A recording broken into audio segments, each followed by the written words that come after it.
What's going on, Flicks Talkers? Welcome back to another Peacemaker episode recap and review. This time for episode 7, entitled Stop Dragging My Heart Around. Now, before we do get into my recap of favorite moments from this episode, let me know your favorite moments down in the comments below. I would love to hear it. Let's get a dialogue going. What was your favorite moments of this episode, and where do we go from here, as we only have one more episode? Next is the season finale, guys. And before we do get into it, if you guys do like my content and like Peacemaker, let me know by liking the video and hit that subscribe and bell notification for much more. Alright guys, so we do start episode 7 with a flashback that we've seen throughout the previous episodes. And I'll be honest, my initial thoughts after watching this flashback was lackluster, because we saw this flashback so many times just broken down in pieces, but now we get to see the full extent and the context behind Peacemaker, and now knowing his brother's name,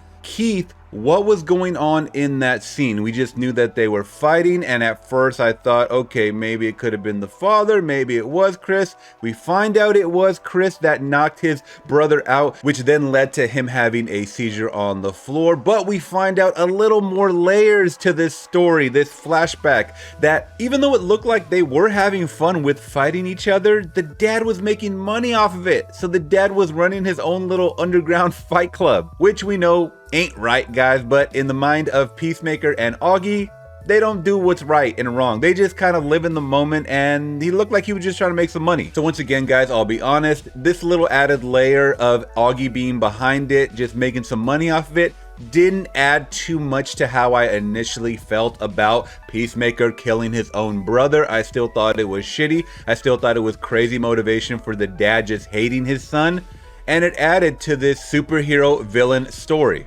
Alright guys, now next up we get Harcourt confronting Adebayo, and we do now know that Adebayo planted that fake Peacemaker diary, which leads him to be public enemy number 1. Harcourt already doesn't like her, already doesn't like the fact that she is there because she doesn't add too much to their whole, circle or whatever you want to call it. I wish they had a name for this. I hate calling it Peacemaker Squad. I wish they had some kind of unit name, but she doesn't add much to the unit. We can all tell she's not even a good getaway driver for that matter. And every time Adebayo's involved in a scuffle, she always gets knocked out first. You guys notice that? Like one punch, she's done. So long story short, she's a typical civilian that's thrown into this situation by her mom, who thought it was the right thing to do. Hopefully we get a little more added layers on why she thought her daughter would be good for this job that obviously isn't of her skill set, but either way, they're bumping heads once again. All right, now next up, guys, we do see that cool white dragon suit in action. And once again, I don't, know how to feel based off this racist character here, but the suit is cool. The suit is cool. Let me know in the comments down below, guys, if you thought the suit was cool, and when you saw it in action, it was even cooler. Yes, it is very Tony Stark, Iron Man-esque as far as him flying. Even those Captain Marvel bolts coming out of the arms, I was like, yeah, this is cool. Yeah, you're taking a lot of inspiration from other characters, other superheroes that already exist, but I just liked it. In the moment, I liked it because I knew this character wasn't gonna die. That's kind of the cool thing about seeing these characters that you're introduced to, at least right away. You don't know that there's gonna be a season 2 of Peacemaker. We don't know. So anything is up for grabs, I think, at least in this season 1. So that's why I really try not to fall in love with characters, because I know possibly they may die. Maybe not the main characters, but the side characters for sure. So once again, I think finally seeing our villain of the season, White Dragon, in action was awesome. Him punching the side of their vehicle was awesome, and Vigilante literally blowing up himself and White Dragon was a pretty cool scene. Next up, we get to see a random scene, which is pretty much like filler. There's a lot of filler scenes in these episodes, other than some of the banter and random dialogue that's going on between these characters. But we have to figure out what happened to Judo Master, and it looks like Judo Master has escaped from the last couple of episodes. They couldn't contain Judo Master, which is another character that's starting to grow on me. I hope we get to see more of him if there is a second season. But we do get to see Judo Master posted up at a liquor store eating Cheetos, because why not, right? He's free. He's gonna go after the one thing that he loves, or that we know that he loves, are the Cheeto Puffs, the hot Cheeto Puffs, to be more specific. So of course, like in a 90s, early 2000s movie comedy cliche, we get to see some bullies just mocking him and calling him a leprechaun, where he then of course proceeds to beat the shit out of him and the store owner gives him a thumbs up. I thought that was hysterically funny. Once again, it just adds kind of to this meta commentary of it knows exactly what it is. It's trying to almost satirize other superhero, vigilante, or villain type of films, and I like it. Alright, so we know now that the Aryans are tracking Peacemaker's helmets, and it's all through GPS, all through this tablet, and that's how they're able to track him, Economos, and Vigilante down, and Eagly. Forgot, Eagly plays a huge part in this episode, so they're able to track them down with ease, and it seems like Vigilante has kept a batch because he thought they were worth some money, as I think anyone would. I think those things look so cool. They could do so many cool things.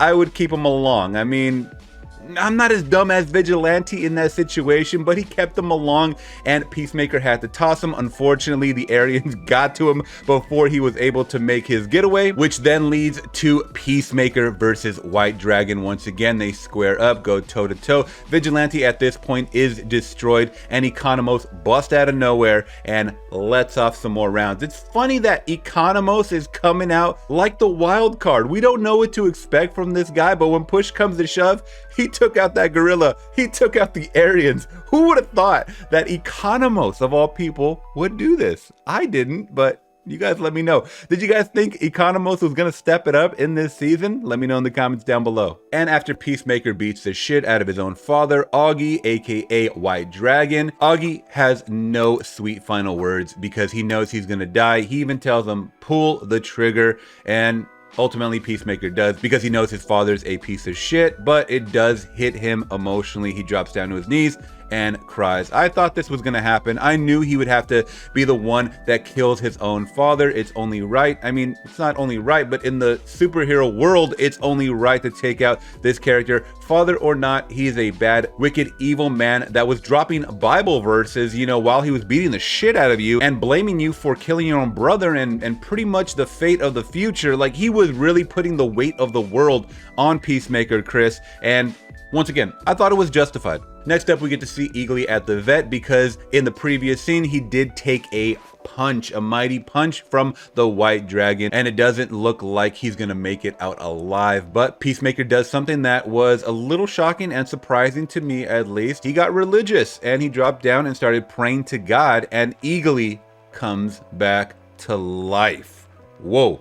Didn't expect that, and right over his shoulder, Adebayo's peeking through the window, and she sees the ultimate. And I will say this, I really almost teared up because of the music, because of the scene itself, because of no one believing Peacemaker was hugged by an eagle named Eagly. It finally happened and she witnessed it, and he actually is able to take a picture as well. I thought that was extremely awesome and a great way to end our episode, but we ain't done yet, as now that we know that Murn is killed, which I forgot to mention earlier in the episode, he is killed. His butterfly was killed as well. Harcourt now steps it up as the leader, rightfully so too. I think she has very leader qualities. She explains to the team what's going on with the cow. It is their food source. I also think it's a kind of cool twist breakdown of the butterflies, that they're able to survive in our oxygen, they're able to drink our water supply, but they can't eat our food for whatever reason, so they have to eat this substance